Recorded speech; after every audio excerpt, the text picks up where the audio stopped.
दोस्तों नमो बुद्धाय आप सभी को।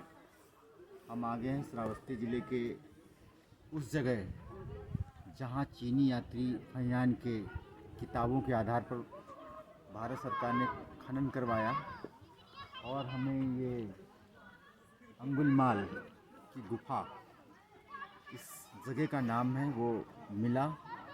आइए ले चलते हैं हम आपको उसका इतिहास बताते हैं।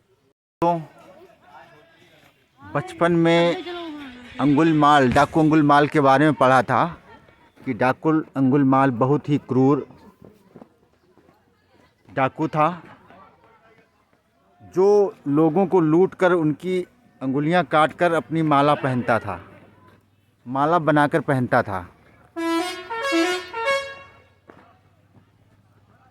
लेकिन इतिहास के अनुसार डाकू अंगुलमाल एक बहुत ही अच्छा इंसान था। इसका नाम अहिंसक था। ये गुरुकुल में रहकर के पढ़ाई करता था। अपने गुरु का बहुत ही बड़ा भक्त था, जिससे इससे बाकी के सहपाठी बहुत जलते थे। अंगुलमाल जो हैं उसकी इन अच्छाइयों के कारण उसके सहपाठियों ने अपने गुरु से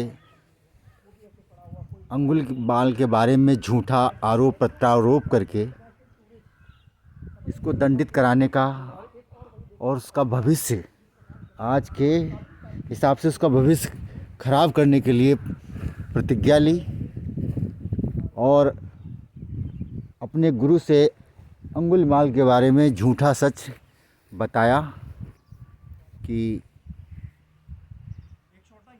ये अंगुलमाल बहुत ही बुरा इंसान है। उसके गुरु ने डाकू अंगुलमाल को बोला, अगर आप मेरे अच्छे शिष्य हैं तो एक काम करिए कि 1000 लोगों के सर काट दीजिए। उसके गुरु ने सोचा अगर ये किसी का सर काटने जाएगा तो ये मार दिया जाएगा, क्योंकि ये मेरे लिए बहुत बुरा इंसान है।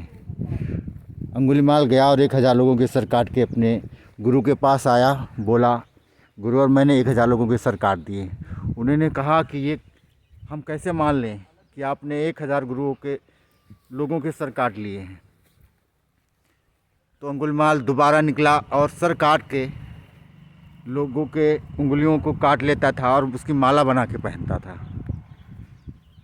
भगवान बुद्ध को जब ये बात पता चली तो वो डाकू अंगुलमाल को मिलने निकले।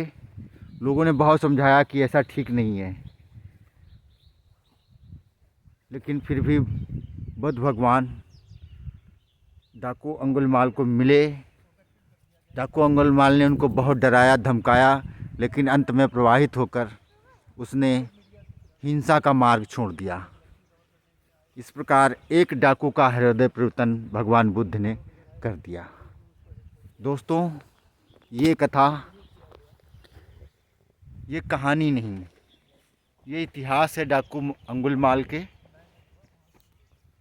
जीवन का और हमारे इतिहास को मिटाने वाले डाकू अंगुलमाल को एक हिंसक डाकू के रूप में प्रस्तुत किया, जबकि वो एक